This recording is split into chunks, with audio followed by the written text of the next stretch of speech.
Assalamualaikum warahmatullahi ta'ala wabarakatuh.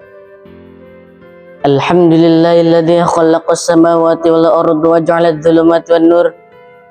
Asyhadu an la ilaha illallah wahdahu la syarikalah.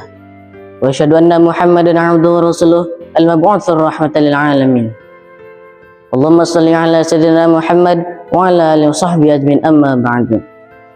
Qala Allah ta'ala fi ayatil Qur'anil Karim, a'udzu billahi minasyaitonir rajim. Bismillahirrahmanirrahim. Inna fi khalqis samawati wal ardi wa ikhtilafil laili wan nahar la ayatan liulil albab. Hadirin media kultum Bani Adung yang dimuliakan Allah Subhanahu wa taala. Puji syukur kita aturkan kepada Allah Subhanahu wa taala, arsitek agung alam semesta yang menghamparkan bumi sebagai hamparan dan meninggikan langit tanpa tiang. Salawat serta salam senantiasa tercurah kepada baginda Nabi Muhammad sallallahu alaihi wasallam, manusia yang hatinya selalu bertasbih dan melihat bintang, gunung hingga butiran pasir, karena beliau melihat tangan Allah di balik setiap ciptaannya. Seringkali kita terlalu sibuk menatap layar ponsel, nggak lupa menatap cakrawala. Kita terlalu sibuk dengan dunia buatan manusia hingga lupa memperhatikan dunia ciptaan Allah. Padahal alam semesta ini adalah ayat-ayat yang tak tertulis, ayatul kauniyah yang mengajak kita untuk lebih mengenalnya. Di bulan suci Ramadan yang penuh renungan ini, mari kita buka mata hati kita untuk melakukan tadabbur alam, melihat kebesaran Allah lewat indahnya ciptaannya. Hadirin media kultum yang dirahmati Allah Subhanahu wa taala. Tadabbur alam bukan sekedar wisata atau perjalanan fisik, melainkan perjalanan spiritual. Saat kita melihat gunung yang kokoh, lautan yang luas, hingga keteraturan peredaran matahari dan bulan, akal sehat kita akan berbisik bahwa tidak mungkin semuanya terjadi hanya secara kebetulan. Ada kecerdasan yang tak terbatas di balik desain alam ini. Menatap alam dengan iman akan membuahkan rasa kerdil di hadapan Allah. Jika alam yang begitu megah saja tunduk pada aturannya, lantas siapakah kita yang berani sombong dan membangkang perintahnya?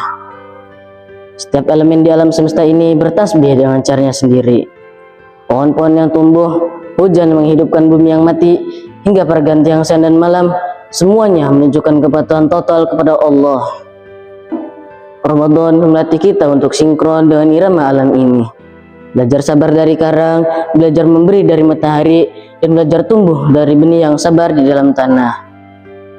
Alam mengajarkan kita bahwa keberlangsungan hidup hanya bisa terjadi lewat ketundukan kepada Sang Pencipta. Hadirin media kultum yang berbahagia, saat kita melihat bunga yang mekar lalu layu atau musim yang berganti, alam sebenarnya sedang memberikan khutbah bisu tentang kefanaan di dunia.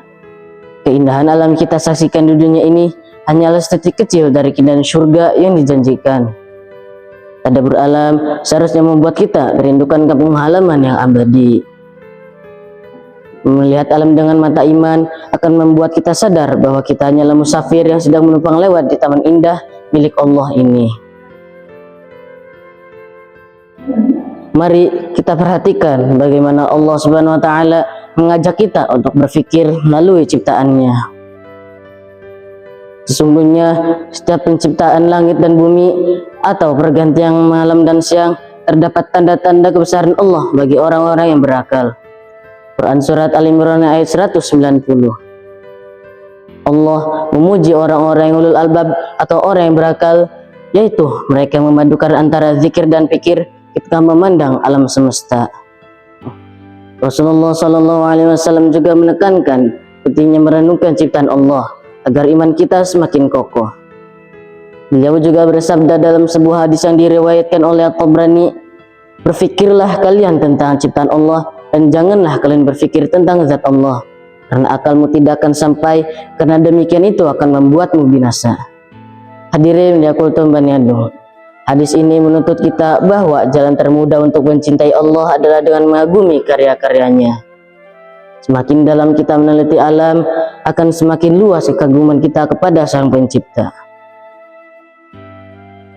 Mungkin cukup sekian dari saya, kurang lebihnya mohon maaf. Rabbana ma khalaqta hadza batila subhanaka min faqina adzabannar. Assalamualaikum warahmatullahi taala wabarakatuh.